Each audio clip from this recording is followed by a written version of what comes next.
नमस्ते। मैं Facebook live में आया हूँ। दो या तीन चीज़ था मुझे कहना था। मैं आज ज़्यादा देर तक I will not be speaking. मेरा एक चिट्ठी, आई हैड रिलीज अ चिट्ठी which I had given to Amit Shah ji on the Bru Riang refugee issue.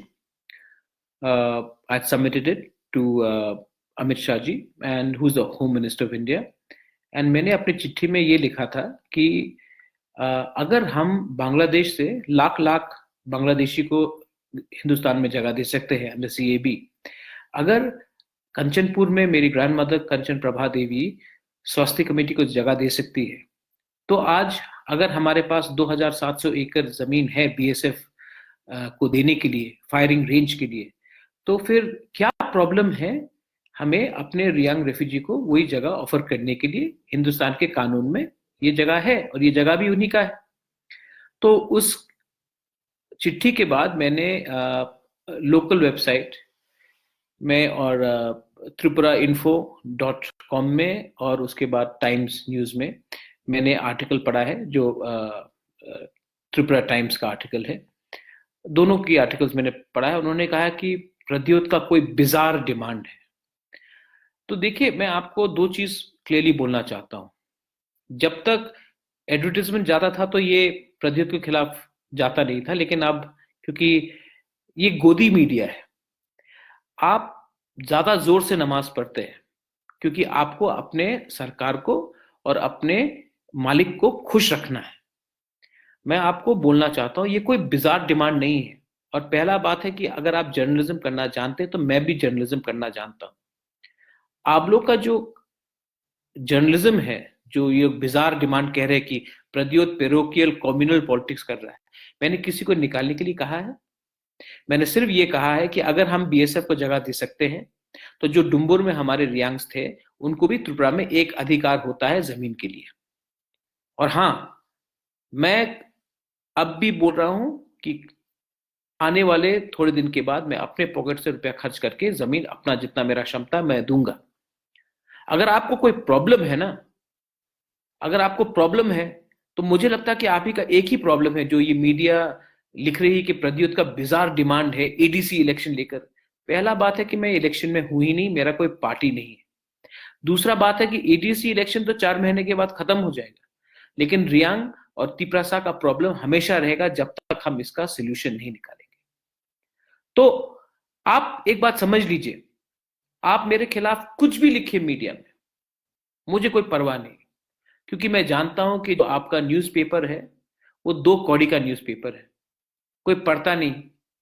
और सब जानते हैं कि आपको अगर एडवर्टाइजमेंट जो भी देगा आप उसी के पक्ष में लिखेंगे।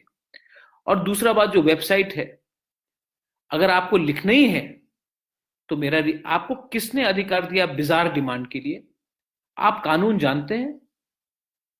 इंटरनली डिस्प्लेस्ड पीपल का एक अधिकार होता है हिंदुस्तान में, रेफ्यूजी का नहीं होता है। आपने पिछले 22 साल से उनको रेफ्यूजी बुलाया है। आप जानते हैं कि वो रेफ्यूजी नहीं है, वो हिंदुस्तान के नागरिक है। और हिंदुस्तान के नागरिक को कहीं भी रहने का एक अधिकार है। और अगर वो 6 शेड्यूल एरिया का ट्राइब है तो उसको 6 शेड्यूल में रहने का अधिकार है। तो ये पॉइंट्स था, मैं क्लियर करना चाह रहा हूं। कल मुझे खबर आया है कि राम माधव जी आ रहे हैं त्रिपुरा। मैं उनको भी अपना पॉइंट ऑफ व्यू बोलूंगा, क्योंकि आज प्रद्योत माणिक्य देव बर्मन का कोई पार्टी नहीं है और वो अपने लोगों के बारे में बोल रहा है। अगर आपको थोड़ा हिचकिचाहट होती है ना कि प्रद्योत क्यों बोल रहा है इंडिजिनस लोगों के लिए, क्योंकि आपको एक आदत हो गई है कि एक इंडिजिनस ट्राइबल जो आप कहते हैं वो सिर्फ इलेक्शन के टाइम रैली करे और आंदोलन करे, लेकिन अपने हक के बारे कभी ना बोले। इलेक्शन से मैं अपना डिमांड को लिंक नहीं करता हूं, ये मेरा क्लियर स्टांस है।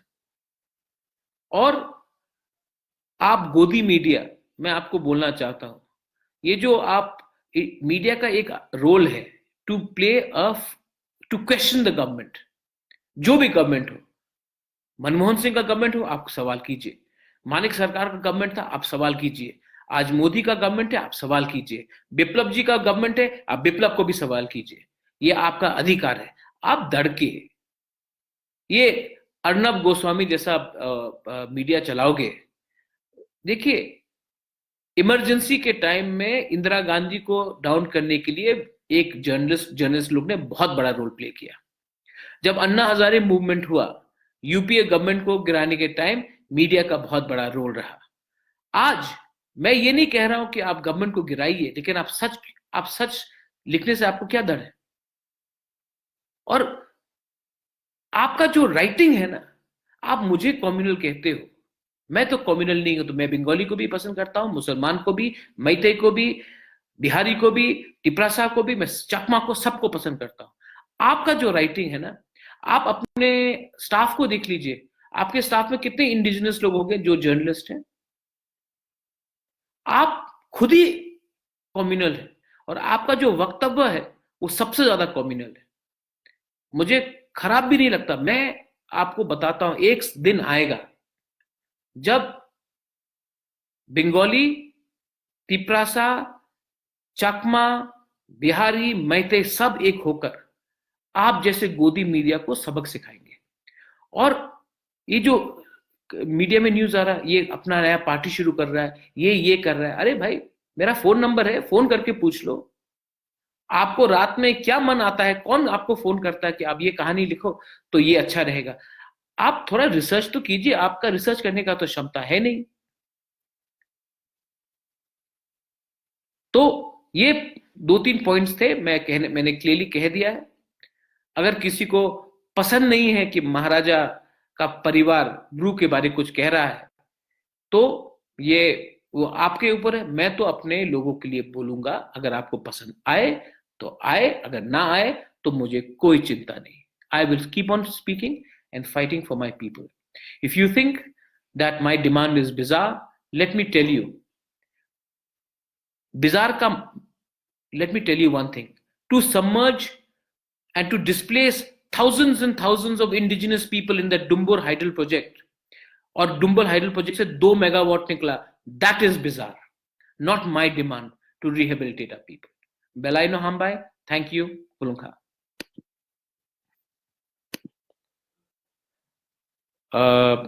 अभी अभी न्यूज आया है कि the central government has decided to impose और to implement NRC in the whole of India. I welcome the decision. मैं वेलकम करता हूं कि पूरे इंडिया में एनआरसी होना चाहिए। त्रिपुरा में तो सबसे पहले होना चाहिए, क्योंकि मेरा सुप्रीम कोर्ट में भी मामला है कि जो हिंदुस्तान के नागरिक है, पहले वो सुविधा उनको मिलना चाहिए, ना कि कहीं बाहर से। और मैं ये भी कहना चाहता हूँ कि एनआरसी जो होना चाहिए वो जाति, भाषा और धर्म के नाम में नहीं होना चाहिए। It should not discriminate. कोई मुसलमान को डिस्क्रिमिनेट ना किया जाए, कोई बंगाली को डिस्क्रिमिनेट ना किया जाए, कोई जिसके ऊपर आपको शक लगे उनको डिस्क्रिमिनेट नहीं होना चाहिए। जो हिंदुस्तान के नागरिक हैं उनको डिस्क्रिमिनेशन नहीं होना चाहिए। मेरा और एक पॉइंट है कि अब क्योंकि अमित शाह जी और मैं, मतलब कि बहुत कम इश्यूज में हमारा एग्रीमेंट होता है, लेकिन इसमें मेरा एग्रीमेंट है। मैं और एक चीज प्रपोज करना चाहता हूं, जो मेरे एनआरसी जो सुप्रीम कोर्ट में केस में है उसमें भी एक पॉइंट है कि हिंदुस्तान में एक नेशनल रेफ्यूजी पॉलिसी होना चाहिए। क्योंकि नेशनल रेफ्यूजी पॉलिसी में हम डिफ्रेंशिएट कर सकेंगे जो जेन्युइनली हिंदुस्तान में सुरक्षा या रेफ्यूज ले रहे हैं और जो इलीगली आ रहे हैं। जैसे कि आप देखेंगे कि दलाई लामा ने असाइलम सीकर है, और हिंदुस्तान यूनाइटेड नेशंस में कई कन्वेंशन में भी हमने अपने सिग्नेचर्स दिए हैं। तो